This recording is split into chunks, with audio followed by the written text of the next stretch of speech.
Three, two, one, we're live. So Yeah. there we go. Now we're doing it. Welcome everyone, and welcome Mr.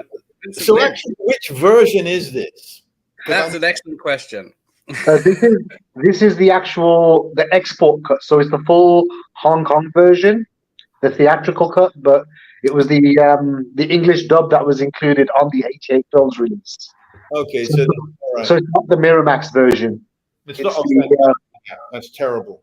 yeah, that is a terrible cut. That is an awful cut. Miramax version was the one that was released when we saw when I was at the premiere in New York in 1997 with Jackie. Yeah, terrible version of the film, but yeah.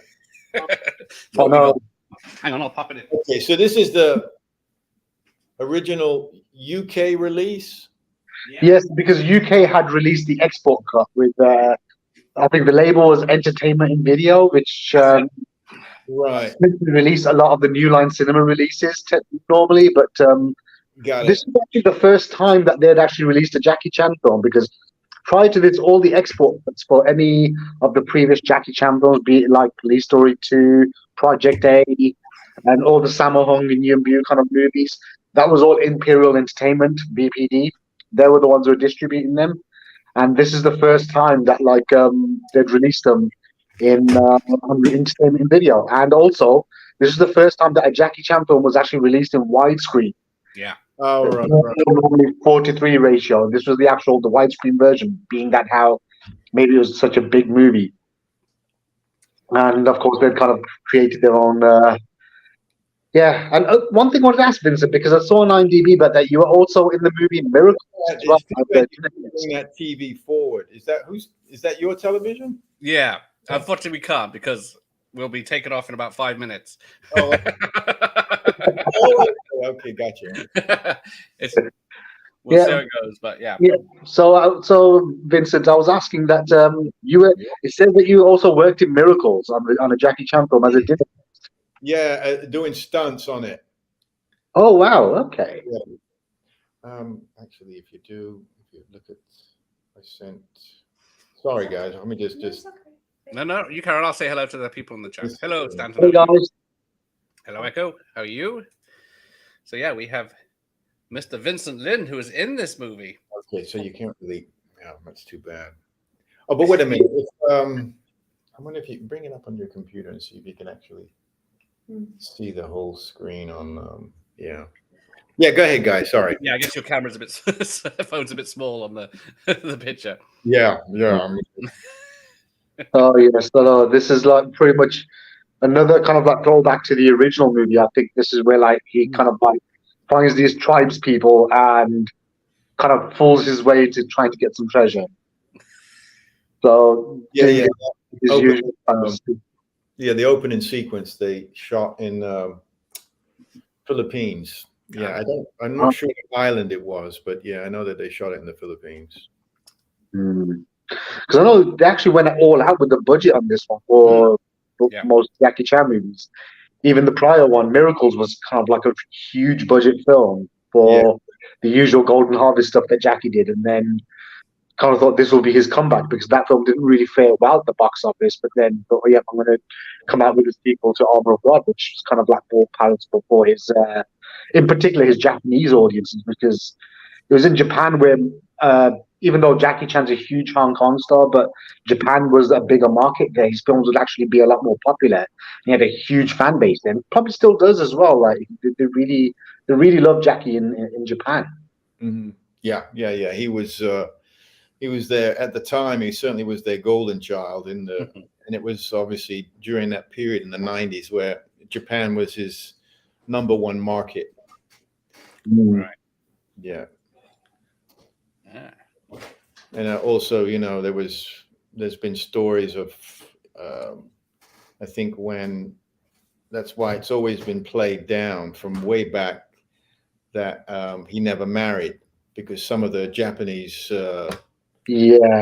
stars committed suicide when they found out.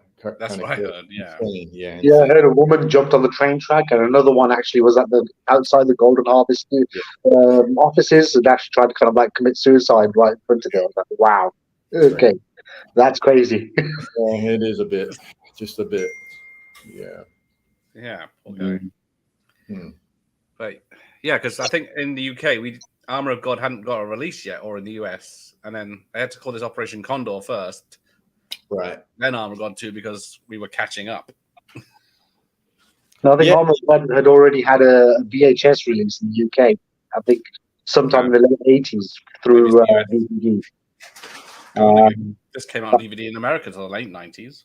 in the DVD in America, yeah, in the late 90s. But this was all Armor of God was already out in the UK on VHS. But of course, we were the ones who got it first on Operation Condor came out sometime in the 90s. Yeah, I think around 92, I probably, yeah. Yeah, it was like 92, 93, around about that time. I think that's when it was available to rent. Yeah. It had been on TV a couple of times as well. I was here on BBC 1 and 2, I think. Like late night, they would actually do a movie on. I was like, oh, the same dub as well. The character who's wearing the hat, Yeah. that was the original director of this film. Yeah. Yeah, that's Chen Chi-hua, who also directed Jackie Chan's Snake and Crane Arts of Shaolin, Half a And then Leg he Kung got Fu. really ill, and I think he had a heart attack, and yeah, and this is one of the reasons why Jackie ended up having to direct it himself. All right. Yeah. Yeah, because he was also like the co-director of Police Story 1 and 2 as well. There you go. Well, you're going to know more. You know more than me. I'm just a fan of these things, man. So I was He like, is a big fan. There you go. yeah, I mean, I read your interview in the booklet from the '88 films release as well, and it was very insightful. Oh, okay. I was So you surprised. You actually learned things you didn't know. I know the fact that Huang Zhengli was a ladies' man. Oh yeah, God, of course he was. Goodness. You know, I always found him to be this fearsome guy. Like nobody wants to fuck with him. Nobody wants to mess around with the guy. He's just like one kick will probably knock you out and like put you in a hospital. But then, yeah, this guy's a ladies' man. I was like, wow, okay. No way, man. No. Well, the way the whole entertainment sphere, projects someone's image, yeah, however they want to do it. They do a good job of promoting propaganda, but yeah, but how someone really is behind closed doors is a whole different, completely different. Yeah. So yeah, he was always chasing around, trying to think of her first name, the Spanish actress, Jacobo. Was that? Come on, man. Come on, Sid. What's the name of the Spanish actress who was in this film? Is that Maria de Go or something? Or Oh yeah, he was chasing her all over the place. Oh, even cool, yeah. so was he meant to be in this film too, or Who? Wang Zhengli?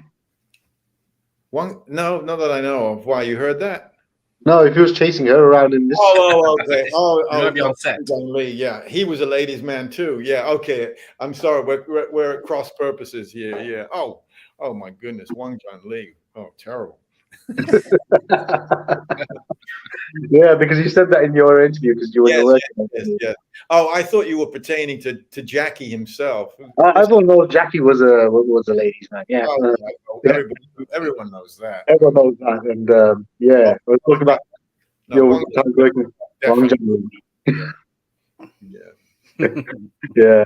And I heard that you were pretty much like the fact that they had to actually use makeup on you because Jackie said that you were too good looking to play the bad guy. This is what To make you look more ugly. every day we'd come in and just say, nah, he's not ugly enough. More makeup. You can take that as a compliment. I mean, come on. I guess so. Yeah. Not that, one has to be, ugly or look ugly to be a bad guy. I mean, I think I saw the premiere, I believe it was 89. I was invited to the premiere of Black Rain in Tokyo. Oh, wow. Okay. One of my favorite villains was the lead in that, the villain who played the Yakuza, Oh, yes. And what a great looking guy. And God, he was just amazing in that role as a villain. So, and you know, they didn't need to make him look ugly. So yeah. No, apparently that was his last film because he had actually died from right. He died as a heart attack, very, very late. I think a month later. Yeah, it's terrible. Yeah, I think like 32. I think we were the same age at the time. Yeah, 31 years old. Yeah. Mm. So we've got Jason, the old millennials here, which he says he feels this was Jackie Chan's version of Indiana Jones, which is pretty spot on. Exactly. It definitely. I think Jackie said he didn't want to do as much fighting in this one. He wanted more adventure. So yeah. And then Last Crusade was like 89. So and then this was shot like in several countries as well, like Philippines, Morocco, and yes, Western Sahara as well. Yeah, Spain as well. And of course, you know, Hong Kong, which is where they had to redo most of the shooting because most of the stuff that they shot in the Sahara was useless because 6 weeks were spent there, and I think of the 6 weeks, I think 9 or 10 days of the shooting was actually usable because the film was melting, camera lenses were melting, and so a lot of wasted money. Yeah, a lot of people melted too. Plus all the other problems they had. You know, some of the stunt team using the phony money, you know, for prostitutes in America. Yeah, and it came back to haunt them because they arrested the producer. They kept her in Marrakesh for a while. Oh, everybody went back to Hong Kong to, you know, start shooting there. And I think, if I'm not mistaken, I think the producer spent at least a few weeks in Morocco. So not a good thing. You know, this is why this film has been called Jackie's Apocalypse Now. Yeah, sounds a lot more or less in the heart of madness, more or less for him. Because of how long it took, nearly 2 years to film, the amount of money that was kind of wasted. Because he had also gone on. He went to Taiwan during mid-shooting to actually shoot his scenes for that Jimmy Wang Yu film, Island on Fire, which was kind of like being shot at the same time. He had a bit part in that film, which is why I think the motorcycle scene that's actually coming, that chase, you could see like in the Blu-ray, you could clearly see that's not Jackie. That's just another stunt guy with shades and like long hair that looks like him because he wasn't there on the set. He was actually in Taiwan shooting for Jimmy Wang Yu's film. Well, that was also, Raymond Chow had told Jackie, numerous times to finish the film for the summer release. Of course, he didn't. Well, for Chinese New Year the year before, because that was never done. And how about summer release? He says it still wasn't finished, And then Jackie had asked for an extra $2 million just to bring on the famous French stunt team, Rémy Julien, who did all the Bond films of that era. And, he did all the motorcycle and the car stunts. That cost an extra $2 million just for that. And in the actual film, it's like, not even 3 minutes. Yeah, it's very short chase. So a huge amount of money was spent. Yeah. But, Raymond Chow had no choice but to give Jackie the money. So what's he going to say, Yeah. Exactly. He's still the golden child. We're still told to finish the movie for the Christmas release. Still wasn't finished. Wow. I was shooting that end scene up until Christmas Eve. Oh, right. Yeah. Wow. Christmas Eve. So it ended up getting a Chinese New Year the following year. So, yeah, crazy. Yeah. That's great. Let's see, Jason asking, wasn't this the third or fourth Jackie Chan film that came out in the US? Yeah, because the first was Rumble in the Bronx. Yeah. Yep, the first out of the Miramax ones because his first copy. Obviously way before Big Brawl, but and Protector, which but the Miramax stuff, yeah, Rumble in the Bronx was first. Yeah. I mean, it was a given that there was going to be a sequel to Armor of God because that was his most successful film in Hong Kong prior to First Strike. So they thought that it is pretty much evident that they're going to make a sequel to this film, and it was just that's why I reckon this film had such a big budget too. You see, here my fiance is sitting on the other side on her computer. She actually thought she was going to get to see this film, but she's never seen it. What the what? We're going to have to watch it privately because you have to watch a better cut. Here, sorry, love. I'll send you the VHS. Yeah. Well, the '88 film release, I think, is probably by far the best. I mean, definitely the best film ever looked. And I haven't seen it yet, but I hear it's really amazing. So yeah. Yep. So was the extended cut of this film. I think which is the work print release of the film, which is slightly longer. It was just under 2 hours, and that was actually a lot better, a lot more longer. And I thought that was actually a much better cut. Maybe it was because they're trying to tighten it just to make it a bit more just faster paced and also just kind of like cut out little bits here and there. But I don't know. I thought that cut was pretty good. I mean, normally when it comes to like Jackie's extended cuts, like for example, Police Story 2, the original one was about 2.5 hours long, which was released for the Japanese market first, because that was like the big thing. And when it was released in Hong Kong, they kind of trimmed it down to about just about 100 minutes or so. So that was actually the better cut. But for me, I would say the extended version of Operation Condor Arm of God 2, which was on the '88 film's release, that actually was a superior cut. Right. Do you guys must know, like, Ricky Baker and all these? Yes, I know about Ricky Baker and all them. Yeah. Good. And Mike Heath and all them. Yeah. You must, right? I mean, geez, yeah. Yeah. And we got to know Cynthia Rothrock thanks to Gary's channel, because he actually had an interview with her too not too long ago. Yeah, well, she was just there in London, like she was here a week ago. Yeah. Yes. Yeah, mind you, there's also like because I was telling Gareth earlier on that because we've got some like people doing works in the house like from next week sometime for me, and I said I can't do it on the week. It's got to get done before the weekend because this Saturday they're doing a I think it's Fighting Spirit Film Festival. They're doing a Bruce Lee marathon at a cinema here in Birmingham. They're playing the Mandarin cut of the Big Boss, which is the unseen version, and also and his other films except for Enter the Dragon. I think it's to coincide with the 4K release that's coming out, the box set. Right. I saw that. Yeah. So I mean, I'm kind of looking forward to that. So that's going to be pretty interesting.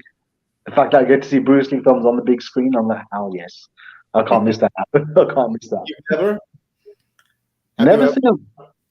Have you ever seen? You've never seen Bruce Lee's films on the big screen?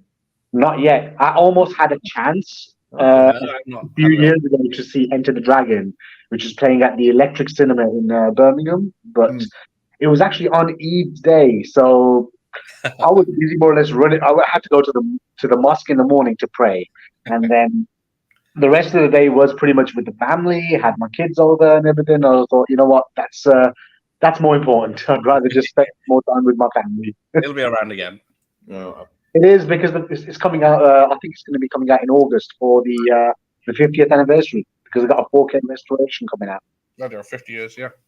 Christ. Whereabouts? Where is your heritage from? What nationality? My family is from Pakistan, from the Azad Kashmir region. Oh, okay. Azad Kashmir. So, yeah. Okay. So yeah, but I've more or less been born and raised in the UK, like many of us. So. Yeah. When I was last there, what was it? Maybe a month or something, 6 weeks. I was up in. I was invited to Peterborough to meet with the mayor and everybody and council. There's a big contingent of Kashmiris there. Yes, there is. Yeah. You come to Birmingham, we've got the best food. When it comes to restaurants, Birmingham has the best South Asian restaurants. You The can. last time I was in Birmingham was when I was invited by Bay Logan. I was there with Lauren Avedon. Yeah. Oh wow! Okay, yeah. Long time ago. Yeah, long That time was ago. King of the Kickboxers. Another one of your films. Yeah. Yes. Goodness. So what made you want to show this thing today? Of all films. It's martial arts mayhem. Oh, man. So I'm doing a month of martial arts stuff. I mean, I would say this is actually one of my top 5 Jackie Chan films. I would say it's actually, in a way, it's a lot more action-packed and a lot more exciting than the actual original Arm of God. I thought this was actually, for me growing up, this was one of my favorite Jackie Chan movies. It was just hilarious. It's just like these guys, they're meant to be like some sort of rebels and whatnot. Who are they? Yeah, to be honest, I haven't seen it all the way through in a long, long time.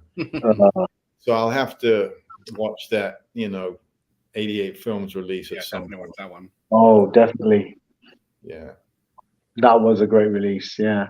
Because my fiance, I don't think she's actually watched anything from beginning to end of anything I've done. Did you watch Tiger Cage? Oh, she watched Tiger Cage. Oh, Tiger Cage, yeah. Tiger Cage, okay. Yeah. Not even sex for sale. Yeah,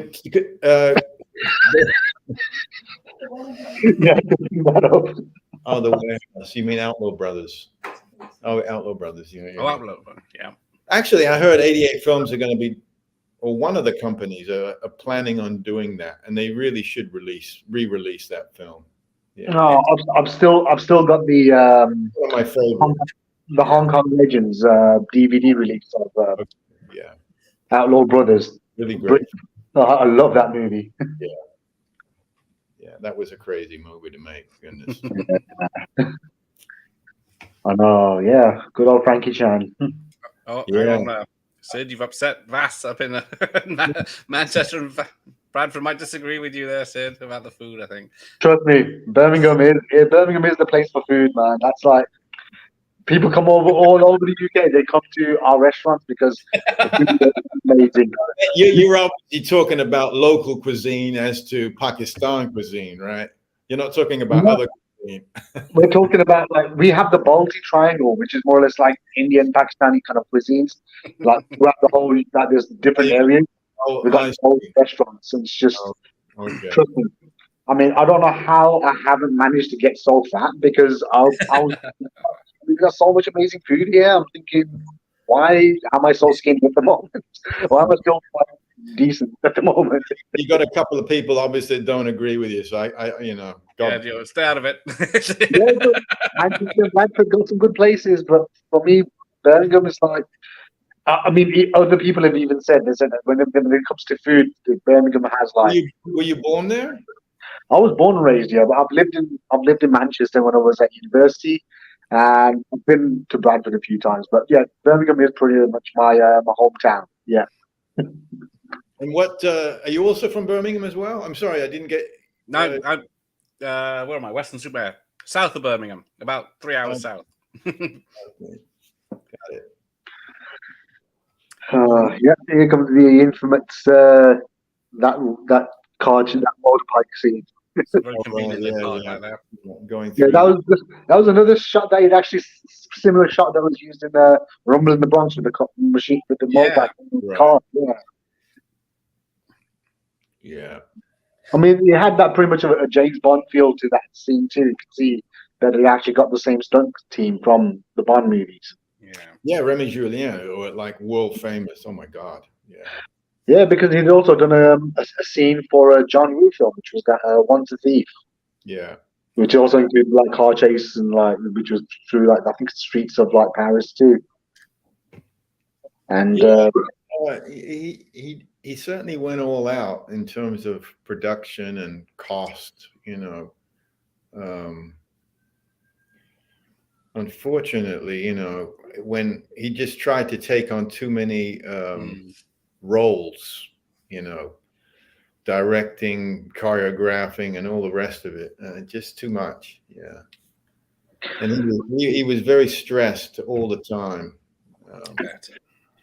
I think it should have originally gone, because and became a dear friend, the Spanish villain actor, the name. Come on. Hang on. Give it to me now. Aldo? Yeah, Aldo Sambrell. Yeah. Yes. He originally had written an original treatment for this film, and Jackie just kind of, I'll just make it up as I go along, and that's what he was doing. It's like, come on. That's pretty much the practice for all a lot of Hong Kong films. They don't really work on it, do they? Mistake. That's a big mistake. Yeah. If you have a good treatment to go by, you should go by it. You won't have so many problems and waste a lot of undue money, which is what happened on this. Oh well. Yeah. But it was actually Aldo and I we got along, and I visited him quite a number of times in Spain after, many years later. Yeah. Really, really great guy. Yeah, here we go. So many funny stories of, because Aldo was an extremely well-known actor, right? I mean, he'd done over 150 films. He knew the business inside and out, and so sometimes he'd be trying to give Jackie advice, and Jackie should have taken the advice, and he'd be talking, and Jackie really wasn't listening, and he'd be saying, we should do this, and Aldo would stick his finger up his nose while he's talking to Jackie. And it didn't even faze Jackie at all. It was like, oh dear.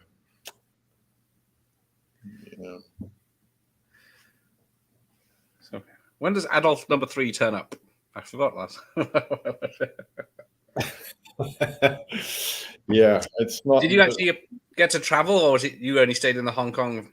When they brought I was supposed to. The thing is, what had happened with that film was, again, after realizing when they get to basically the kind of ending part of the film, or the last quarter of the film, they realized there wasn't enough action, and they needed this. How are they going to top and bring out this kind of climactic, fight scene at the end, which is always classic of any Jackie Chan film. So they ended up having to recast the film. So I had already cast 6 months prior, when they kind of sent out this kind of, global cast for this film. So I had cast with pretty much just about all my friends and colleagues in Hong Kong at the time. And so, and I was working on 3 other films at the time, and I originally didn't get cast for it. So when they get to the last quarter, they're recasting the film. I went up again to, Golden Harvest, and I took an Australian actor, Victor Paraskos, who's done a lot of film. And then, they wanted me to jump through hoops again, like I did 6 months prior, and I saw Chris Lee there, the stunt choreographer, and I said, who I had worked with many times before. And I said, I'm not spending a whole day jumping through hoops again. I said, I did this 6 months ago. And I said, come on, I can do this stuff. So either you want me to do it or you don't. I said, it doesn't make any difference one way or the other. So they hired me. And of course they used Kenny Lowe, who they, oranged up his hair. Wow, yeah. And, that was how that whole thing came about. Yeah. So I think we're in Morocco now.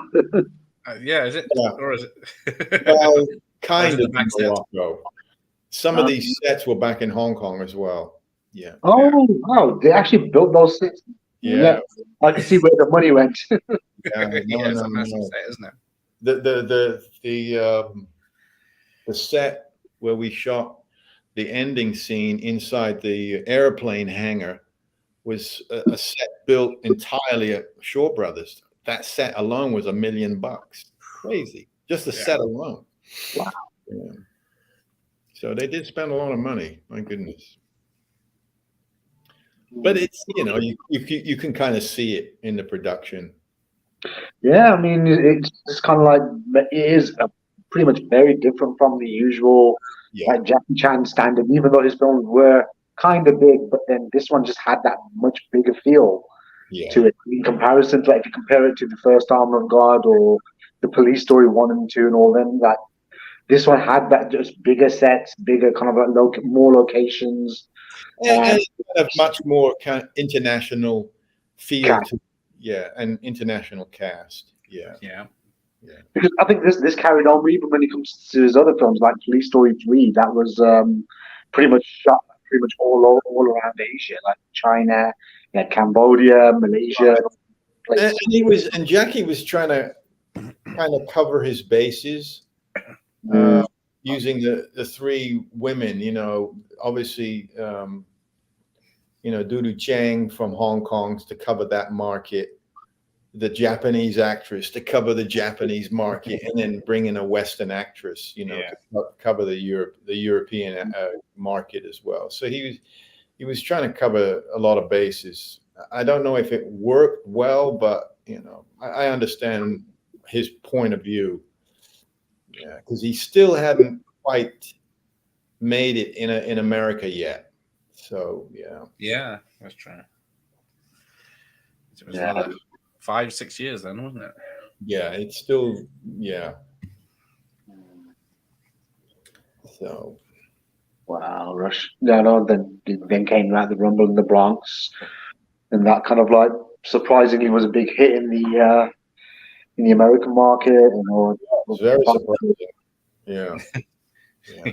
That Operation Condor being released there, surprisingly, a lot of people did like it, and I think I don't remember the others, but there was about 3 or 4 films that were redone by Miramax that came out very, very quickly after each other. Yeah, I think Jason mentioned something. I think there you go. Thank you. First Strike. That was New Line Cinema. That was because Warner Brothers had the rights for that. Same with Mr. Nice Guy. Yeah. I think the rest of them were pretty much Miramax Dimension. They're the ones, including like Drunken Master 2, which was the Legend of Drunken Master in the US. Yeah. Yeah, because I saw the premiere of Super Cop in New York. That actually Michelle Yeoh came to. So yeah. All right. Oh. Yeah. I mean, from Super Cop now to the Oscars. I mean, wow, kind of like pretty much. Well, yeah, that actually the night of the premiere, she had just signed the contract to do the James Bond film. Yeah, as I say, Tomorrow Never Dies. She did on In Between. Yeah. But then I guess there's a third Armor of God film as well. Oh, Chinese Zodiac. Yeah, that was.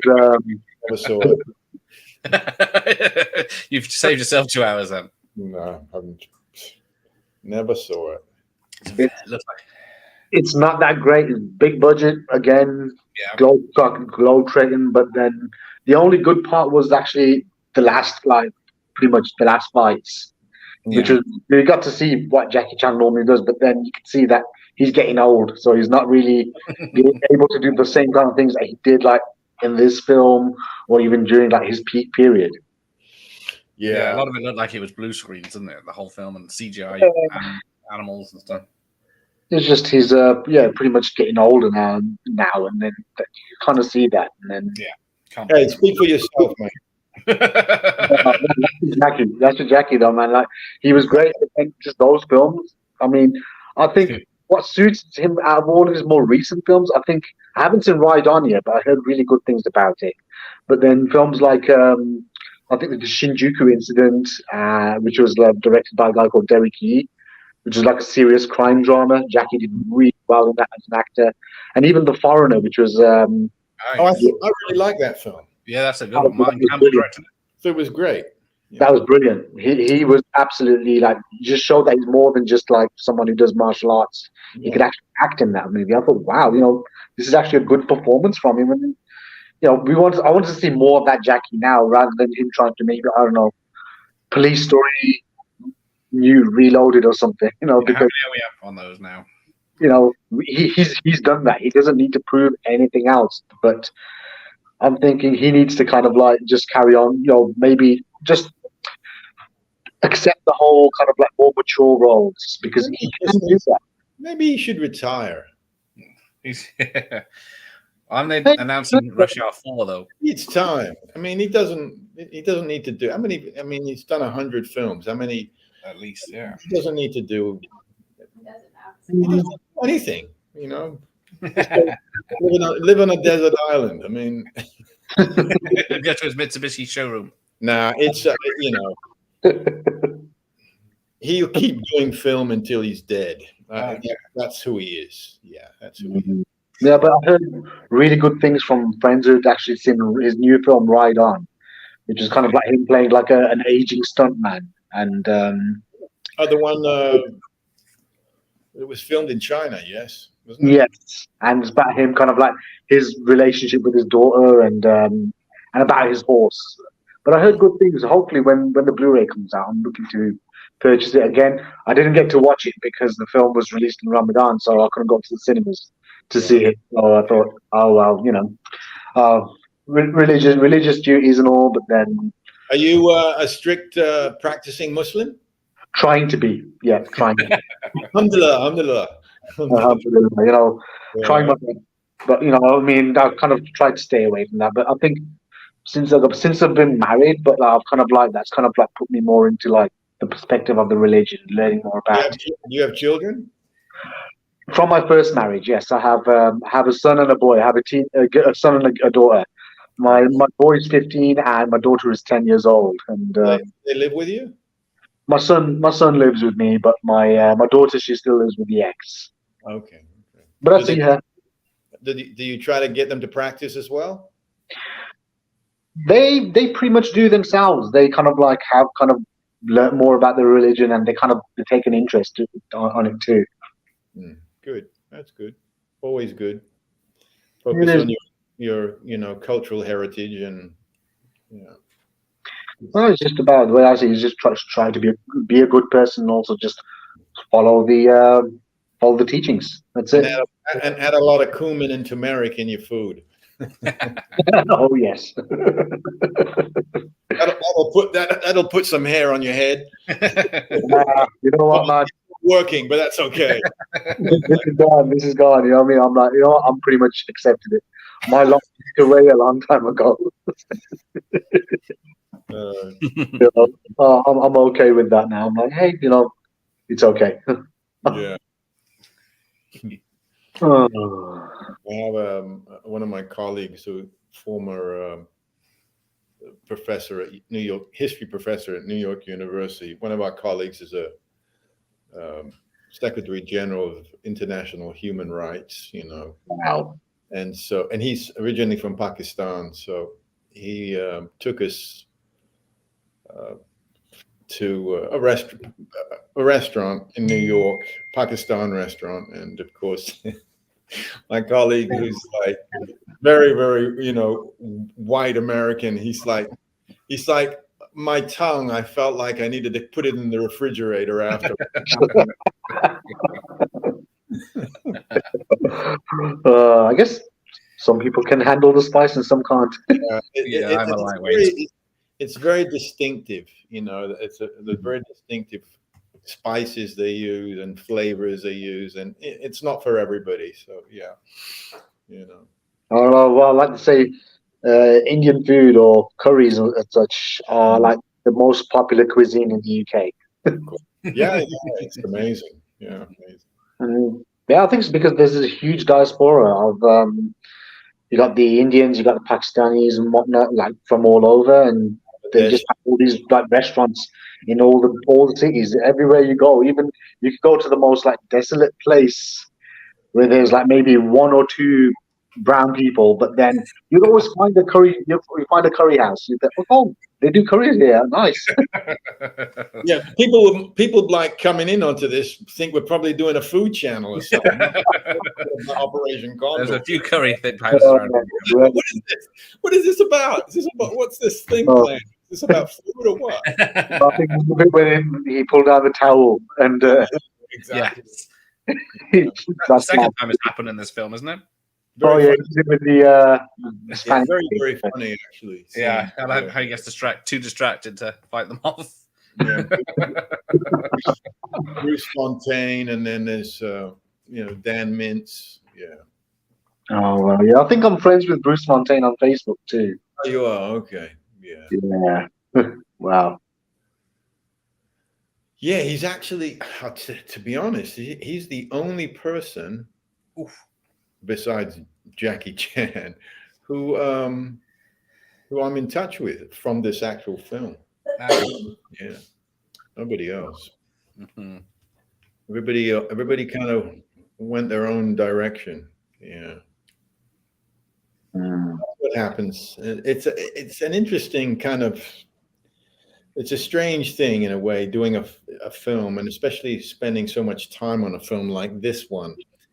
You become this, and so many actors, so many stars have said the same thing when they're asked. You become this kind of really tight-knit unit, this family. Oh, wow. 24/7, and then the project is over, and you talk about and discuss, I have this project in mind. And this happened on this film a lot. But then after the film is over, everybody kind of just goes on to the next project, and you never see the person again. It's really strange. Yeah. Very strange. Wow.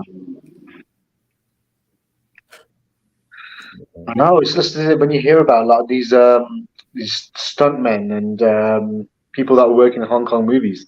I mean, a lot of them actually, there have been some of those that are unfortunately no longer with us, and it's just showing how like time's catching on, and you're thinking, wow, when you hear about these, these people, the obituaries and whatnot, hearing them, oh, so and so's passed on now, you're thinking, wow, and then you hear from like a lot of the people in the industry saying, wow, it's so hard to believe, and it's just what it is when you see these movies. That wow, that person's no longer with us. Like, damn.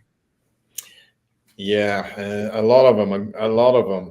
It's people going all the time. My goodness. Yeah. The dangerous stunts didn't kill them, but life did, man. Yeah, unfortunately, they else did. That's right. Because there's where Jackie does a swing later in the factory. Yeah. He's bored and he's out cold. I think he broke his collarbone and that stuff. Yeah. Yeah, but the thing is, man, it's all look, it's his film. It's always going to be about him. You never see when other people get hurt on it. Well, yeah, I was going to say, if the next person. It's about him. Yeah. Everybody gets hurt. It's the Hong Kong movie. Everyone gets their cuts and bruises. And sometimes, not all the time, especially what happened to him on the previous Armor of God. Yeah, he nearly could have been killed. But sometimes it is overplayed a little, just for those he's famous for the ending stuff he does, the outtakes. Yeah. Some of it is a little overdone just for the hype. It's like does his stunts and he does all the dangerous stuff, but we all know he's crazy. Yes, you have to be crazy to be able to do those kind of stunts in movies anyway. No, you have to be crazy just to be doing it, period. I'm surprised Tom Cruise is doing what he does now, but I mean, we've seen Jackie do it before. I'm thinking, okay, great. Yeah, we thought it was cool at the time, but looking back at doing some of this stuff, I'm thinking, what the hell were we thinking about? You want me to jump off the second story? Yeah, no problem. No math. Yeah, do that. Madness. Yeah. Oh, it's like especially when what's her name? Cynthia was talking about Lady Reporter, that jump she had to do from the Oh yeah. from the building, and Still into that the yeah. her organs were kind of like all jumbled up on the inside. You're like, whoa, Bloody Yeah. hell. yeah, Looks good though. that's how hospitals feel. Do you know what I mean? That's just like they don't have like a more or less a safety procedure. That's one thing I've always kind of like heard.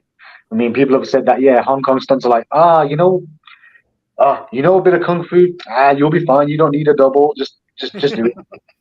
From that period, yeah, it's not like that anymore. But certainly from that period, yeah, the safety precautions were kind of nil and zero. Yeah. No, it was like a movie that I saw. It's a Hong Kong movie called Beast Cops with Anthony Wong. And on the interview for the DVD, he was saying how like he's not really a martial artist, but he did study, I think it was Bagua when he was younger. And the director heard about this and he said, oh, for the end, because but he went to the director and said, I think it was Dante Lam who was doing the action scenes. And he said, oh, can you tell me who my double is going to be? He goes, oh, double, we don't need a double. You know some kung fu, right? You could do some of the stunts. And he actually ended up with a few injuries after that because he had to do that end scene, which was like in like where there's cages and he's shooting people and he's being thrown around and everything. And he actually had to do that himself. And he goes, that's pretty much how a lot of those Hong Kong movies did work, which was like save money, don't pay for doubles. Yeah. Mhm. And then even I think it was Chai Yun Fat had also said the same thing about Hard Boiled, where the hospital's blowing up and he was actually running out. He didn't John Woo didn't use a double and he was burnt. You bet he was. And he even said, he goes, "Oh, this man's trying to kill me. I don't want to work with this guy no more." I think which Oh yeah, driving through the Sahara. Yeah. Yeah. wow.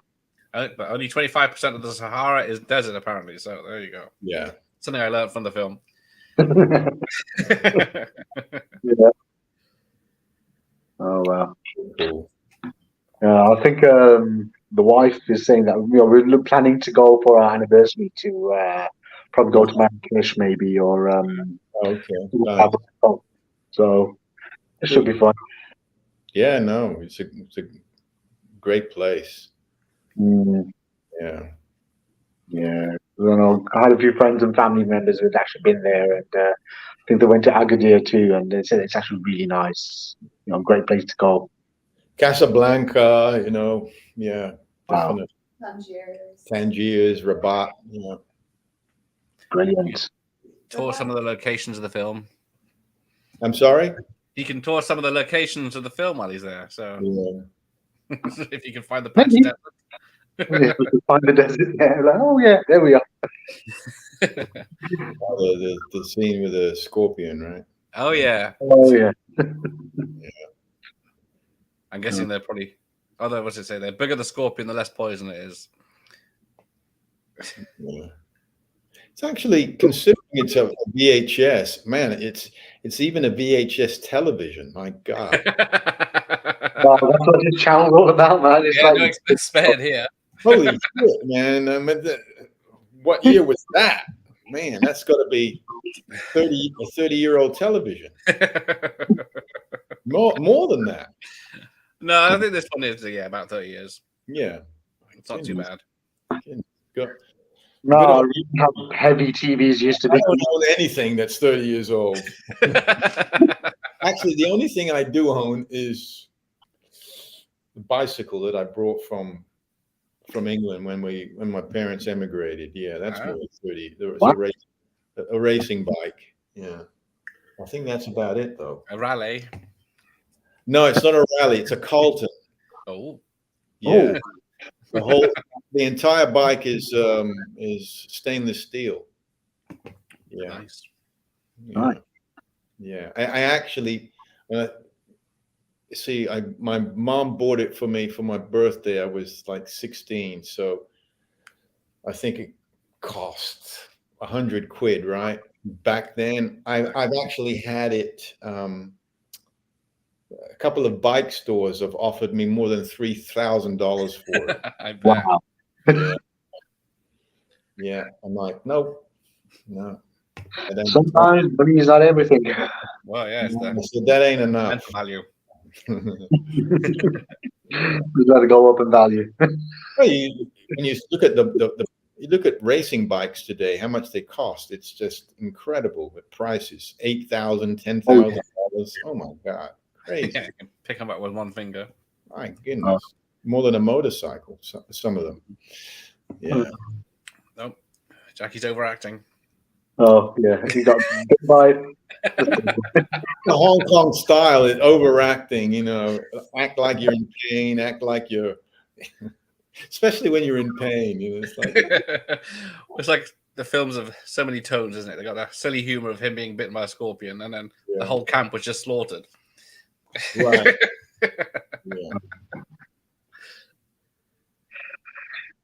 Yeah.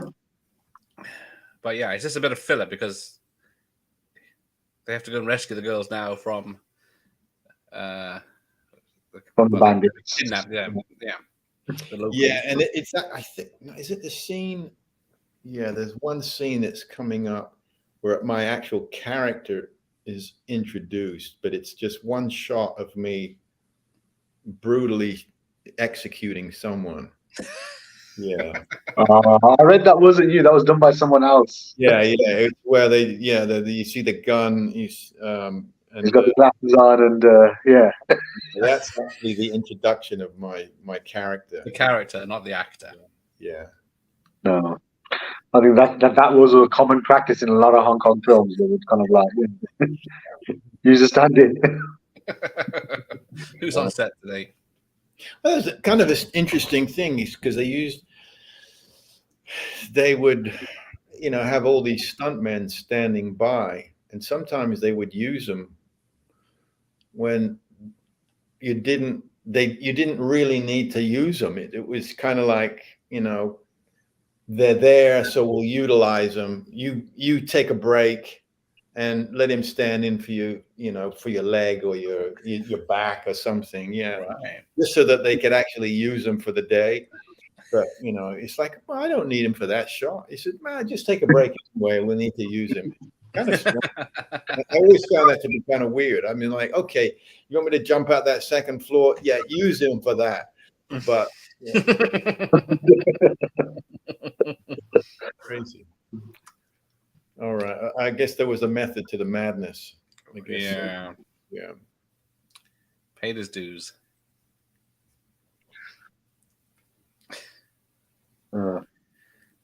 Yeah, and I always felt like some of especially this stuff in Muslim countries, they're wearing the shamak, Yeah. It's like, come on, guys. You could have had someone put it on correctly. Like you just wrapped it around your head and had it. It's like, come on. It's not that difficult. There must have been Muslim people there who could have put it on properly. It's like, I don't think they were as culturally sensitive back then as well.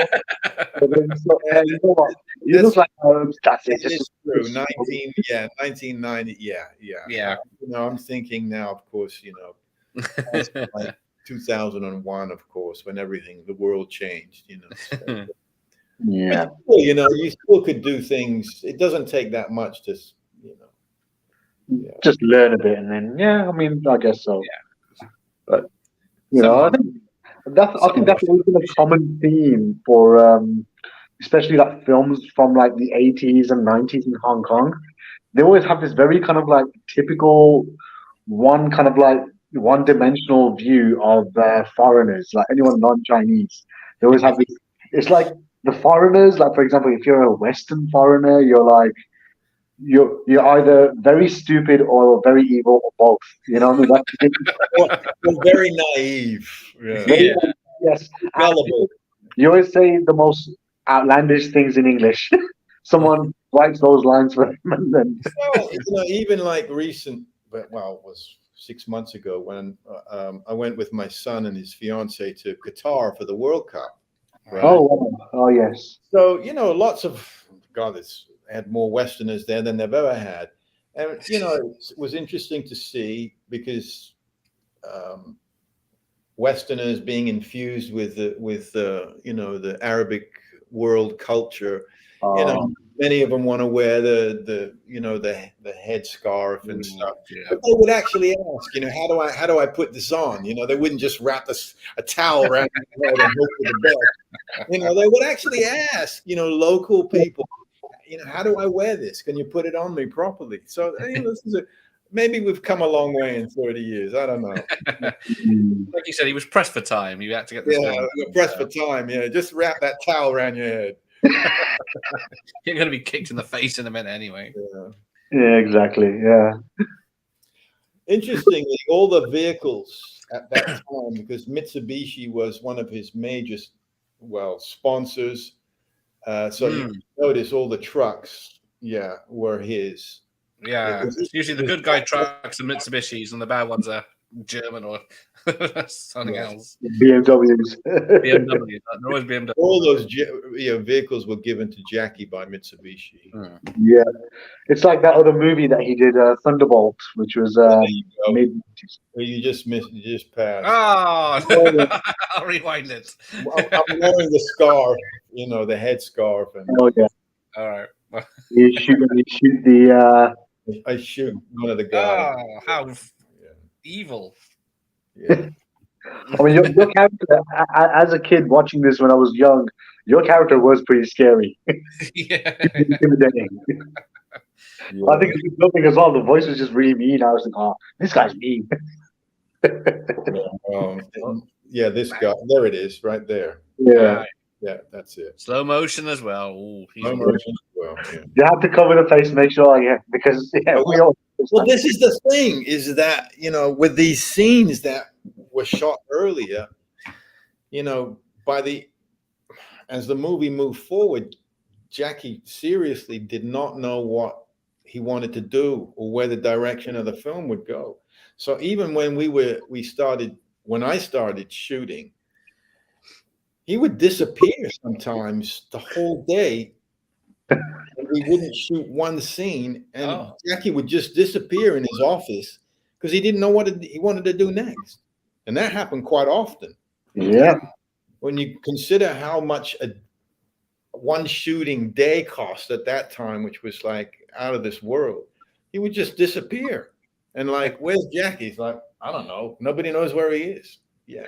And he'd come out of his office the following day. I'm like, okay, we're going to do this scene. We're going to do this shot. It's like, I figure he was just making it up as he went along. That's pretty scary. No. It came out very well, so. Yeah. Or, you know, to the other extreme, I'd be sitting after 3 hours having done the makeup, and I'd be sitting around, and a new sports car from Mitsubishi would show up at the Golden Harvest studio, and, you know, he'd be like a 10-year-old. He'd be like, Vincent, come and take a look at my new car I just got. Check it out, you know, and it had all these computers on board and the freaking, just, you know, he'd be playing his Game Boy and stuff. Wow. Be shooting a movie. Crazy. Oh, wow. Very surreal. Yeah. Very surreal. Mm-hmm. Oh, well. Oh, here we go. There's a scene. Yeah. Yeah. He literally had unlimited budget. And so he just did what he wanted. Yeah. Yeah. Yeah. Sometimes it can be a good thing, can be a bad thing. So because I remember Aldo saying, he says, you know, he said, this is a movie.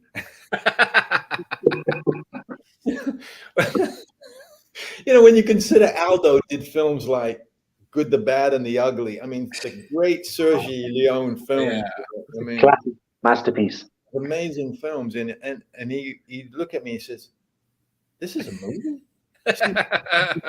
He says, of all the movies I've done, he says, this I could do standing on my head. And he said, do you realize they're paying me more for this film than any other movie I've ever done? Really hilarious. I mean, wow. Yeah. So funny. I know. I think it was about 115 million Hong Kong dollars at the time. Yeah, Yeah, that's yeah. quite right. Sure. Pretty much, that's how much he was saying that the movie cost. That's what Jackie was saying. It's like, wow. Crazy. Yeah. Yeah, I think worldwide, $10 million US dollars it made back. Yeah. That's let's have a look. Released February 7th, 1991 in Hong Kong. Yeah. Oof. Yeah, my parents visited from the States, they, because they came for the premiere in Hong Kong. So Nice. Yeah. Wow. Did it go down well with them and the audience? Yeah, I think it certainly went down. Hong Kong audiences, it didn't go that well with. Yeah. You know, they're much more used to Jackie's previous things, and then he comes out with this kind of like Hollywood production, international, European, I should say Caucasian cast. Yeah, it didn't go down well with Hong Kong audiences too well. But of course, that wasn't Jackie's primary objective anyway. So yeah. Okay. Yeah. I think it was one of the top grosses in Hong Kong. It did really well in Japan, but that's what he was hoping for, and of course, a much wider audience in the European market. Yeah, you can kind of see that in a lot of his films, like from the 90s onwards, where he'll try and kind of like incorporate more of an international feel to his films, especially after like I think it was Rumble in the Bronx. He had First Strike, Mr. Nice Guy, Who Am I? Those were like pretty much more tailored towards the Western market, because they even had like scenes in English. Well, Australia, specifically the US market, which is what it's about. So yeah. Now the US is making films for China. Exactly. Yeah. Or vice versa. They're kind of you can't look at Tom Cruise as a perfect example. The biggest star in the world. A lot of his Mission Impossible films are being financed by China. Yeah. The previous Mission Impossible were financed by the Chinese billionaire Alibaba there. Oh yes, I remember the opening titles to that one. Yeah. Jack Ma. Yeah. So. And they also use Chinese like actors in a lot of the Mission Impossible movies now as well. Well, but that makes sense, because if we're going to finance it, you better use some of our local. Like the film The Meg as well, which is Meg is a perfect example. Yeah. Made in China and terrible. A lot of Chinese people. I thought that was the worst film I've ever seen. But in a funny way. It's so. Now we got a second one coming out this year. This Charlotte over there going, God, that was so bad. I agree. Your fiance is right. It is a terrible film. It has grown on me since I spoke about it. What are you talking about? Go back and watch Jaws if you want to see a great. Oh yes. You can't even compare it in any. I think we watched that a few days ago. Me and the wife watched it a few days ago, and it's still a great movie. Jaws, you can't really fault that film. It's just there's no faulting it, except maybe but at the time, and probably budget. We can look at the shark today and think, okay, it's so fake looking, right? But considering just the film, it's just a perfect film. Goodness. Oh, it's the tribesman trying to kill Jackie and his people. More tribesmen, just different tribe now, isn't it? Oh. Yeah. We're coming close to the bit now where they get into the. We're coming close, yeah. Where we get to see Adolf number 3.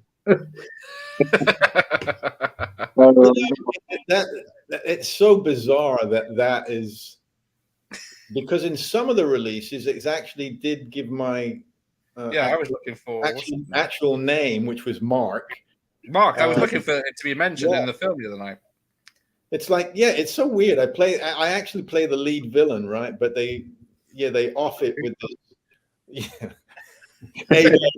whatever the hell it is. Yeah, it's like, what the hell is that? And the other title was it Lynn Percival? Yeah, I've seen that too, because that's my third name. You know, the funny thing is that wow, because I was living in Hong Kong at the time, using my British passport, obviously, because Hong Kong was still British. Right. So it made things a lot easier. You know, like if Americans and Canadians would have to leave every month, so they'd go to Macau or southern China or somewhere else, and then get their passport re-stamped in order to stay another 30 days, and then luckily I didn't have to do any of that. So they took it directly from my British passport, which is backwards, Lynn Percival Raymond Vincent at that time. Instead of like, what's your name? Vincent Lynn. Oh, it's Lynn Percival. I'm like, come on, people. Oh, well, that's the most bizarre. I think that was up on I came across it on YouTube, was the film Tiger Cage that was released in the Philippines as Dragon Cops, and on this big newspaper, you know, front page or middle page newspaper clipping or advertisement of the film Dragon Cops, my name in the film is René Luis. No, they had different names for some. Donnie Yen's name was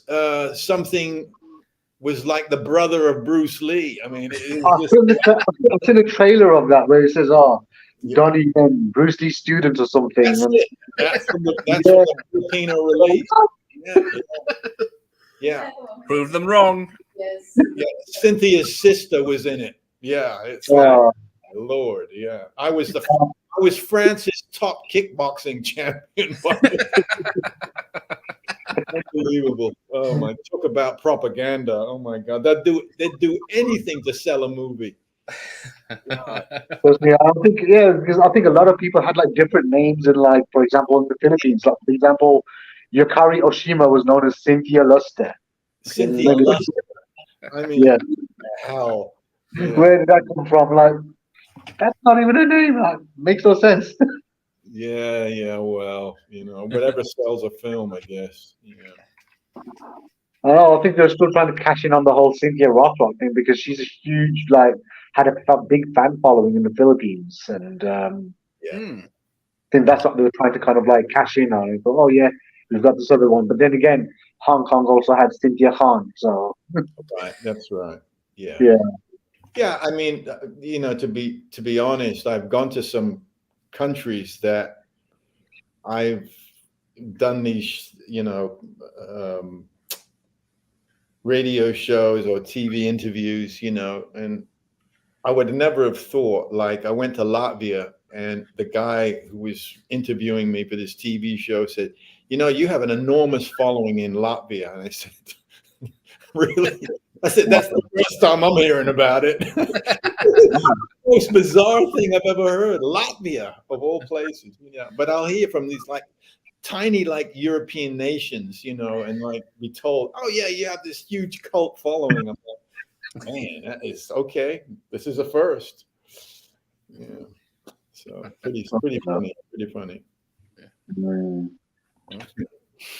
No, because we also heard that you were almost, because I read in your interview that you were almost you were almost a Shaw Brothers star at the start of your career as well. Like, they were. Yeah, I still have the very famous letter from wow. Producer from Shaw Brothers. This would have been before Cynthia. It would have been before pretty much anybody. 1983, December 83. Yeah. Nice. Yeah. Wow, because that was pretty much. I think that was the last hurrah that the Shaw Brothers had at that time as well. Because it was pretty much right. It would have been after like Prodigal Son. After pretty much that was the last real major period film of that Shaw Brothers era. Yeah. Okay. But I think Prodigal Son was Golden Harvest film, wasn't it? And I think Yeah. But I think it was the last really great like period film, right? yeah, but then they had 8 Diagram Pole Fighter, which was a huge like movie, but then that didn't take up. I think because that was more or less around about the time where Fu Xing had actually died in a car crash too, didn't he? Yeah, 1983. Yeah. Okay. Yeah. I was in Hong Kong the summer that he died. Yeah. Wow. Yeah. It was Some my people think he was cursed because first in Hong Kong. Yeah, and when I saw that, the news he died, he killed himself in brand new Porsche he bought. Yeah. Well. Yeah. oh, I know some people say he's cursed because he was living in the house that Bruce Lee had actually was living in when he was in Hong Kong because he had actually bought that house. That's what I heard. Yeah. Oh. But then that's probably why. One of the things that kind of led to that, but people believe that, saying that, oh, he bought that house, that's why he was cursed. Right. He died in spite of his success. It's just the same circles, isn't it, really? Oh, yes, we get to see. Hang on, who's this coming up? Aldo, there you go. Yeah. You're a great guy. How long did this actual scene take to film, Vincent? You mean from this point on? Yes, this point on, how long was this? Months. Oh. Wow. We paid by the hour.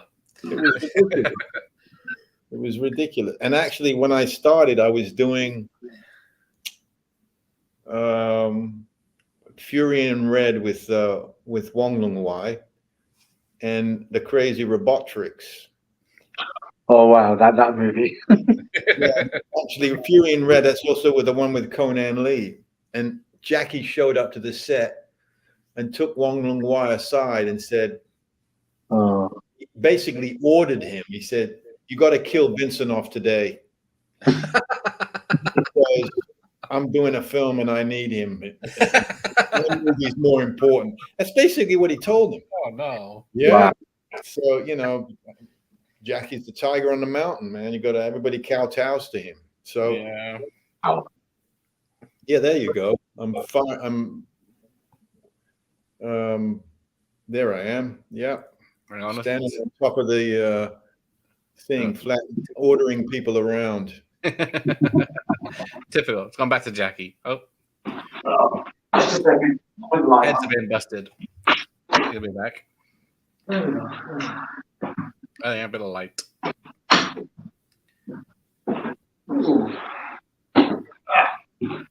There we go. Oh. The TV's in your house. Sorry? I said the TV's in your house. TV's in my house. Oh, you okay. In channel, yeah. Just behind the screens here. I don't have any VHSs left. What? I don't have any left. I gave them all the way. Disney can't take these from me. No, I think the rights have gone away from the Weinsteins now as well. That's why you have all them coming out on Blu-ray from 88 and Eureka and all these companies. Yeah. That's right. I think they ruin these films. Did they release it yet? No. Did they release the Blonde Fury yet? That's coming out soon. Yeah, Lady Reporter. Right. Yeah. Right. Okay. Yeah. Nice. Coming out soon. You have an interview on that as well, or? I did the audio commentary with Frank. Awesome. Yeah. I love his commentaries. I love Frank James' commentaries. We did. I did that for Blonde Fury. Yeah, because I know he also did. Frank did the audio commentary with Cynthia, obviously for the release of Blonde Fury. So yeah. Nice. So yeah, I look forward to that. He's an encyclopedia. Frank just knows so much about these films. He does. Crazy. I mean, I thought when you think Bay Logan probably knew a lot, but then along comes Frank. He just kind of brings a hell of a lot more. Like, wow, okay. And also, my good friend Rick Myers knows a hell of a lot too. Oh yes, he knows. I Yeah. don't know as much as Frank does, but Rick knows a hell of a lot as well. Oh, wow. Yeah. You got Rick and even Mike Leader. I mean, he knows a hell of a lot about these things. Yeah. Not that he works in the industry too, but then yeah, it's a given. I mean, there's so much people with a lot of knowledge about how these films were made. Oh yeah, this was I think this film was very inventive choreography. Yeah. oh yeah, And I'll tell you, it was everything that you see is basically Jackie's kind of just, inventive mind, just making it up on the spot. I mean, it really is and truly that way. Because I remember the first actual fighting scene I had with him. Chris Lee came over with a couple of other stuntmen, and we went through something back and forth for about 30 minutes. So I'm thinking, okay, I have time to work on this choreography. Jackie comes over, or Chris Lee calls him over and says, okay, I've put something together with Vincent, so here it is. So Jackie says, okay, let me see it. Show him the choreography after I've spent like 45 minutes trying to work on these like 20 moves. He says, I don't like it. I don't want to do it. Oh. So he said, let's do this. So I'm like, oh, for God's sake. So, 45 minutes of learning something, then you basically have to forget it, because he doesn't want to do it. Yeah. So. yeah. I mean, I think it's the same thing. How like I think Richard Norton was talking about his time on City Hunter. It took him about 3 months to actually film and complete that fight scene between him and Jackie as well. So you're saying that because he's always constantly kind of coming up with ideas and adding this, adding that, and then Yeah, that's it. Yeah. wow. And you can never do that in a Hollywood film because it's everything is storyboarded, everything is planned out, and you can't spend 3 months working on one fight scene. No way. Yeah. Yeah, but then you see the quality of like, for example, Hong Kong action movies in comparison to like fight sequences in Hollywood. You see there's a big contrast. Like there's a different feel. I think this certainly, films like, as an example, John Wick or something, they've certainly raised the level as a Hollywood film and a Hollywood actor. They certainly have raised the bar now, because I think also the audience has seen so much of this that we're kind of, our bar has been raised each time. So I think even the average American audience, we're so used to seeing martial arts in everything from Mission Impossible to Born Identity. I mean, you name it. So keep having to, you have to raise the level of skill. Yeah. Because also we're doing Brandon Lee's Rapid Fire. Yeah. It's about the same year as this, was it? 91? Yeah. Not around about then. Yeah. Well, I think back then it was like before. I think before the Matrix, the only kind of like martial arts like that you'd see in like Hollywood was usually the Van Damme movies and a bit of Steven Seagal. I think there was more of a Hong Kong flavor that came into Hollywood. It was after Yuen Wu Ping went over to Hollywood with that, and then Crouching Tiger kind of like blew up all over the world, and Jackie had kind of like broke the Hollywood. You had Jet Li coming over with Lethal Weapon 4. And he kind of like I think he brought martial arts more into the mainstream because the thing is, I think back then, I mean, this is why a lot of people like Cynthia Rothrock and all of them, they were only treated as martial arts was seen as a genre in America as straight to video only, wasn't considered mainstream enough. Because prior to that, the only big martial arts movie was probably Enter the Dragon, and then that's as far back as people remember. This scene right here, that's a perfect example of what the hell are those things that are going up and down. I was wondering what they were, if you could tell us. No. They're not there. Just powering something. There you go. Beating up the stunt people. Don't hold back, ladies. The women get their action on. I'm guessing they weren't plastic helmets.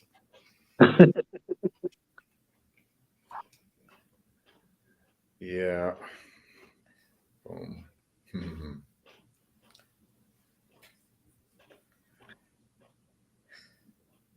Huh.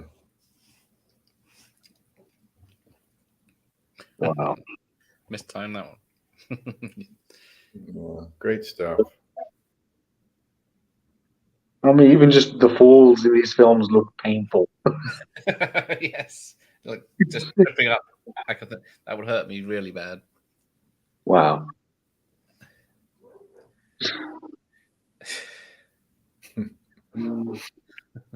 I mean, who would you say out of everyone that you've worked with, who is the most difficult person, Vincent, like, for you to actually kind of like get a production kind of like finished? Like, it's okay, we need to do the scene, but who was the most difficult person that you had a hard time working with? Difficult. When you say difficult, do you mean what do you mean by difficult? Just they didn't have a good attitude, and they were kind of like just making more work, making it more difficult in a way that they weren't getting on with you in a way. They weren't. Oh, that's pretty easy. Yun Kwai, Blonde Fury. Wow. Right. I thought he hated me. All right. Yeah, no, I really did. I thought, man, this guy just does not like me. I can't do anything right. I can't get anything right. Excuse me. It's okay. Yeah, it's here. You answer it. It's yeah. What we're doing? Yeah. Yeah, I swear it was Corey Yun, like Yun Kwai. But what was interesting about that was a couple of years later, when Frankie Chan called me up on the phone and he says, because Frankie Chan had wanted me to be in Burning Ambition, which he did prior to. Yes. And I was going to start doing Burning Ambition after Blonde Fury. And what had happened, my mom came down very, very ill, and I flew back to the States. And so didn't do it. So, but some time later, I don't know, half a dozen films later or something, I get a call from Frankie, and he says, I want you to be in this next project I'm doing called Outlaw Brothers. Right. And I said, oh, okay, great. And he says, I want you to, stop by my office. And I stopped by his office and I said, do you want me to audition or something? He says, no, I don't need you to audition. He says, I want you to be in it. And he says, because one of the main reasons is because I had spoken with Yun Kwai, and he said, all the foreigners, he said, you got to use Vincent Lin. And I said, that's what he said? He said, yeah, no, he's the best foreigner to use because he'll try his best. He'll never complain. He'll never give you grief. He'll just do whatever you ask and try his best. And I said, wow, man. And so, here I was thinking that this guy really just did not like me. But here a few years later, he puts a good word in for me. So there you go. And I think one of the reasons is that many of the Westerners complained a lot on film, and they got, kind of bad reputation as being difficult to work with, a pain in the ass. And a scene coming up here, yeah, right here. Steve Tartaglia, who also is a really nice guy, and he has done a lot of Hong Kong films too. But I'm the one who I throw him the key to open up the scene, and he gets killed by the gun turrets. Yes. Gun turrets. Yeah, it's funny because Steve, he had so many problems. Anytime he was working on a film, there was something bound to go wrong. And so Steve would jump around doing like eagle claw. And And Jackie said, "Stop doing that kung fu shit." He said, "This is not a kung fu film. We're gonna do like just Western, like boxing, kickboxing. We're not doing any period kung fu fighting, you know." And it would make Jackie really nervous, right? And one night Jackie comes over and he says, "That's it. I can't take Steve anymore. I'm gonna kill him off tonight." Oh. Steve came over and he thought, Jackie, this was about a week before. I'm going to be in the last ending fight scene. I said, "I don't think so. I heard that I'm going to be in it." He said, "No, I'm going to be doing it with you." I said, "I don't think so, Steve." So if you freeze frame, when I throw Steve the key at the end, before he gets away, it's past now. Yeah. Face. Steve just gets told like 2 minutes prior that he's getting killed off. Oh. He knew that was it. It was over. So, he had this look that he was really like pissed off, He had just been told by Jackie, 1-to-1, you're dead today. That's it. It's the end of the day. It's the end of the scene. And Hong Kong films were like that. I did the film In the Line of Duty 5, Middleman. Oh, yeah. Yeah. I was actually supposed to be one of the leads in it. And if you look in the first like 25 minutes, from beginning to end, I mean, every other scene of the film. Right. And then the director, because there was not really a written script, he's like, "I don't know what to do with Vincent's character anymore." Oh. All right, well, we'll just kill him off then. What the hell? That's easy said. And that's what happened. It's like, crazy. Anyway, sorry, Steve, man. Sorry that How many In the Line of Duty films are there actually? I think I've seen about 4. I've seen bits of 5, and I think there were 5. Okay. 5. Okay. There were 5. Oh, because it's just really hard to get a hold of Middleman. That one's just not really as widely available as the other 4. Yeah, because I believe 88 Films released all 4 of them together, right? They released all 4. I think Eureka in the UK. They released. Yeah. But they released the individual one. 5th one. Yeah. All right. Because I think it's from 3 was when Cynthia Khan took over from Xiao Yo, because I think she kind of like split up with Dixon Poon, and she went. Xiao Yo. Yeah, that's right. Yeah. Yeah, because she was in the first 2 In the Line of Duty films, and then I was actually one of the first release parties for D&B when Dixon Poon was there, and all the kind of the major stars that were being used by Dixon for the D&B films. Obviously, one of the big first ones was Tiger Cage, and then all the films, after, because Michelle Yeoh was there, Cynthia Khan was there. Yeah, it was special party. Yeah. Wow. I mean, I think that era was probably like the golden era of Hong Kong cinema, wasn't it? Yeah, that's what they call it. Yeah, that's what they call it. Hey, boss, what's up, man? Hey, Basquiat. Yeah. Oh, wow. So how powerful were those fans? Did they actually do anything, or are they just for show? No, it's just for show. Those fans didn't do anything. Everything was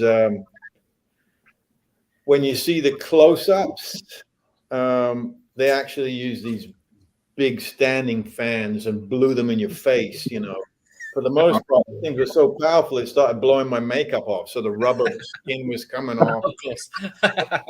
If you really look closely, the makeup, it's always different. Oh. Never. Was not really a big factor in Hong Kong, I take it. Yeah, and of course these shots are all wired. We're all using harnesses on this. Yeah, I guess because of the HD nature these days, it picks it up more than but remember, there's no like green or blue screen back then, so all of this is like real. It's like we've been blown through the dam, flying through the air like this. Did anybody get injured during this scene, or? Hello, yours truly, damn it. I knew that was coming. Oh, but yeah, I'm coming to your house for dinner. Oh, okay. I Damn. cracked my head open on the back of hitting them damn slabs. Oh, wow. In the air. Yeah, that's been written about so much.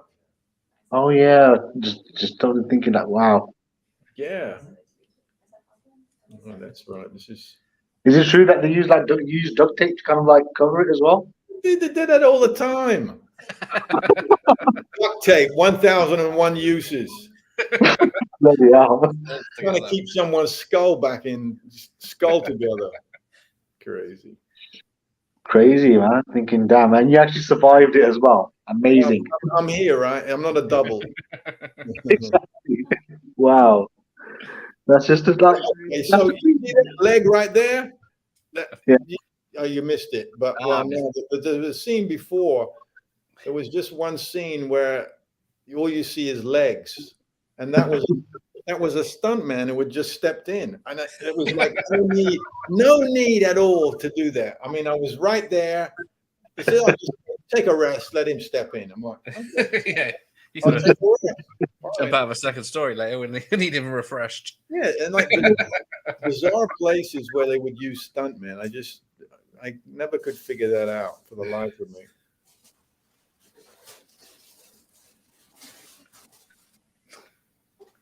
No.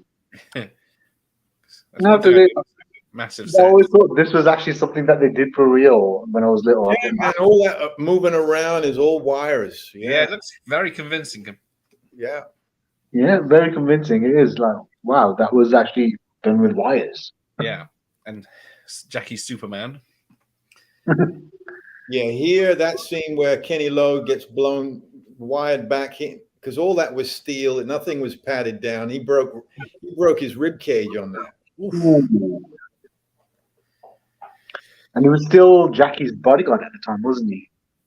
Yeah, his bodyguard. Yeah, Kenny was Jackie's bodyguard at the time. I remember the first time I got introduced to Kenny Lowe, I was in Hot Gossip, which was a famous discotheque in Grimsardre, and Hong Kong girlfriend at the time says, "Oh, I got to meet big famous Thai boxer and big Hong Kong star." And I said, "Oh yeah, okay." And as I turned my head, this is right in the middle of the disco. Kenny Lowe's got his sidekick extended, so when I turn around, I'm looking at a foot. First introduction to Kenny Lowe. And then he puts his leg down and shakes my hand. Wow. Oh boy. Yeah. Because once these two characters go through the fans out the back, that's it, isn't it? You never see them again. No. Yeah. So I guess they wanted to continue shooting this scene longer, but as it went into Christmas, they just they wanted the scene to be longer, but it was in Christmas, and they're like, "Nah, we got to just." It was another reason. Oh, let's just blow them out of the fans, And so when you watch the film, you're like, "Okay, is that it? What?" It's like you feel like there should be more, and then again, typical of Hong Kong, not sure what to do next. So we'll kill them off. Yeah. Wow. To tell you the honest truth, though, the way I felt at that point, I'd had enough. Okay. I really had enough. Yeah. I mean, this is months after day and weeks after weeks. Yeah. my face looked like a Brillo pad, and skin was breaking out. It was terrible. Yeah. How long did it take to put the makeup on? Was it 3 hours? Oh, so you had to sit around if you weren't used as well, wearing the makeup. Sitting around in that makeup, and then some days it wouldn't even do a shot, because Jackie's like disappeared. Yeah. Well, he did say you're the best fighter he's fought on screen. So God bless him for that. I don't know what drug he was taking at the time. He might be on a lot of painkillers, but and he's just got a hole in his head. I mean, that's the thing. I was surprised. I mean, I was hoping, maybe you could see another movie where you and Jackie have another kind of like another stuff. There was, there was, again, it was one of those things. There was talk about it during this film. He had asked me, interestingly, he said, I want to use you in your next film. And I was asked, do I horse ride? And I said, yeah, I said a little. I said, and so when he had asked me about that, when I got back to the States, I started taking up horse riding lessons again, but that the film that he was originally talking about wouldn't come out for a long time, which was the one with Owen Wilson. Thank you. Shanghai Noon. Yeah. Oh, right. Yeah. Okay. So, this is the thing. Things come up and then movies get shelved or what have you. So, yeah, it's the nature of the business. Yeah. Yeah. Oh, God. Wow. That would have been interesting as well. Because I know because he ended up shooting that with Hollywood, didn't he? With Shanghai Noon. He originally wanted to be like a Hong Kong production. But, yeah, well. It's all right, man. C'est la vie. That is life. What you eating over there? Yeah, I have a student who just showed up 2 hours late. Oh, what? He was out there buying food, I think. Yeah. That's a good enough reason. There you go. Sorry, it's not Pakistani food. Food is food. No. Has he got 5 hours of slapping water to? Oh, it's what do you call that? Korean? Oh, he bought Korean food. Okay. Korean fast food. There you go. Awesome. Awesome. Yeah. We've got a few of them in Birmingham as well now as well. You do that Korean fried chicken and all those things. That's what he picked up. Quite amazing. Yeah. Don't tell the Colonel. Right. Don't tell the Colonel. Yeah. So I think from the end credits they show that they used air hoses for some of these close-ups. That's the thing. For the close-ups, the air hose, and they hurt. Like, I can imagine, man, especially on the bare skin. It really hurt. I can imagine they were very close. Some of them. Come up with something else. What the hell? And then who came up with that? Right? Air hose. What the hell? Jeez. Oh wow. Crazy. You don't want that air hose in face, man, because that would like it could freaking blind you, for God's sake. Yeah. That's what you get blasted if it was in the the desert scenes. I think the end sequences that he became quite famous for. I think a lot of people just look forward to seeing those end scenes. I mean, because he used them even during the Rush Hour films. I think he's become quite famous for those last tidbits of and they're great. They really are great. I heard that he made Cannonball Run, and then they used the outtakes at the end of that film. So he thought that's how Western films did it. So he did it on his films. Yeah. And he kind of made it more of his trademark, really, because no one else become his trademark. Yeah, definitely. Yeah. Oh. I wouldn't trust that rocket.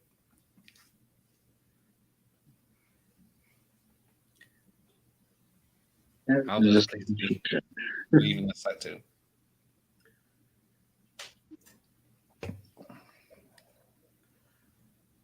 Did you get to keep any of the gold? I'm sorry?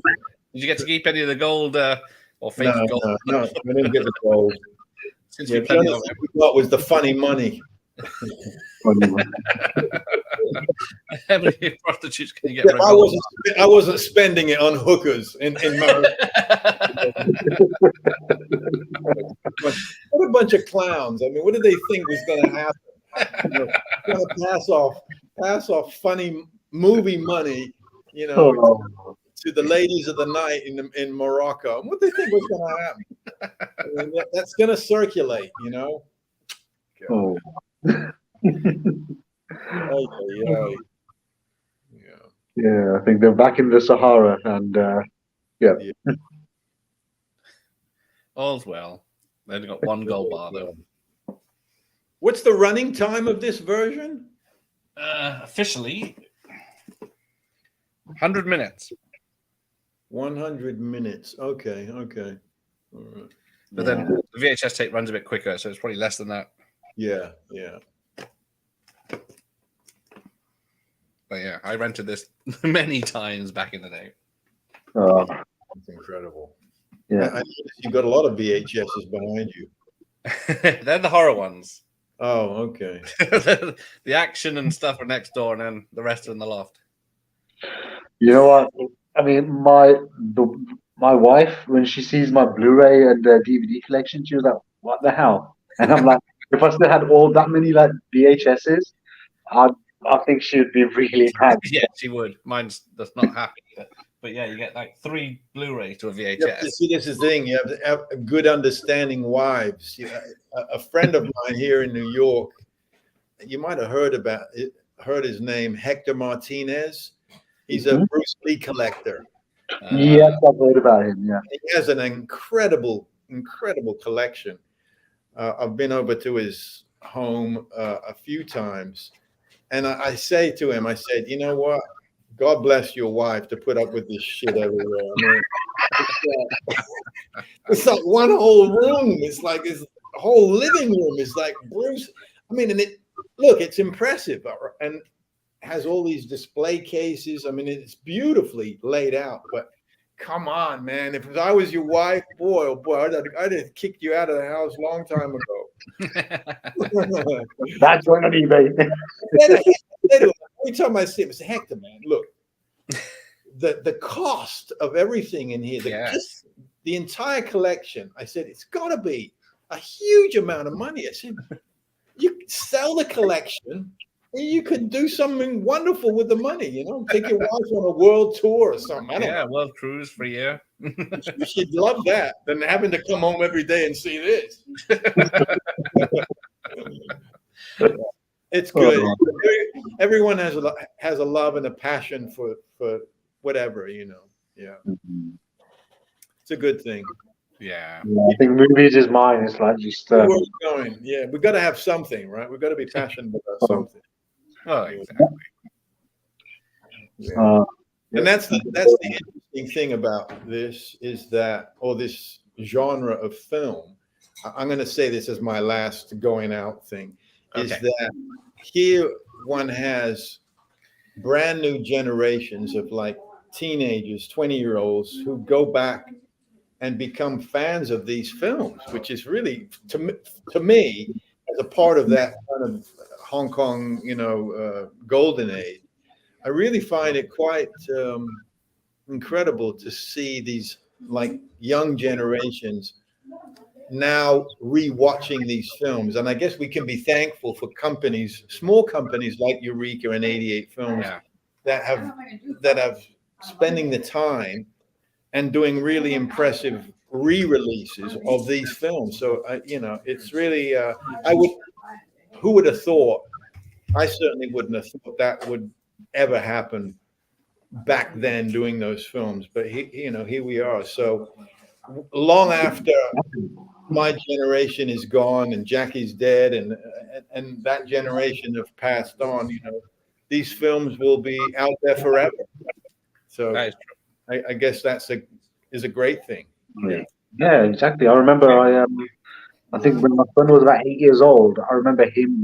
He knew who Jackie Chan was through Rush Hour and a couple of his more American movies. But then when I showed him Snake and the Eagle's Shadow for the first time, he was absolutely hooked. He was like, "Wow, this is a really good movie." Yeah. And then I think much later on, only maybe about a few weeks, a month or two ago, I'd introduced him to Bloodsport, and he was like, "This is actually a really good movie." And I'm like, "Wow, why didn't I know about this before?" He's like, "This is actually a really cool movie." And I was like, "Yeah." So he's seen quite a few of these Hong Kong movies himself. He's not a big fan, but he loves them. He's like, "Hey, they actually are pretty good." Right. Yeah. So there you go. I know. Okay, Just like, thank you guys. No, thank you for joining us. Thank It's you been very an honor much. to meet you, sir. You And I want to bet. say happy birthday for next week. All right. Oh, Oh, God. yeah, birthday. I can't believe you just reminded me. Thanks a lot. Sorry. Thank you. All right. I'm going to go and eat my Korean chicken. Oh, now. yeah. You enjoy yourself. Enjoy. Thank you again, sir. Take care. Thank you, everyone. Thanks, Sid. Thanks a lot. Take care, everyone. Bye-bye. Take care. Bye-bye. Yeah.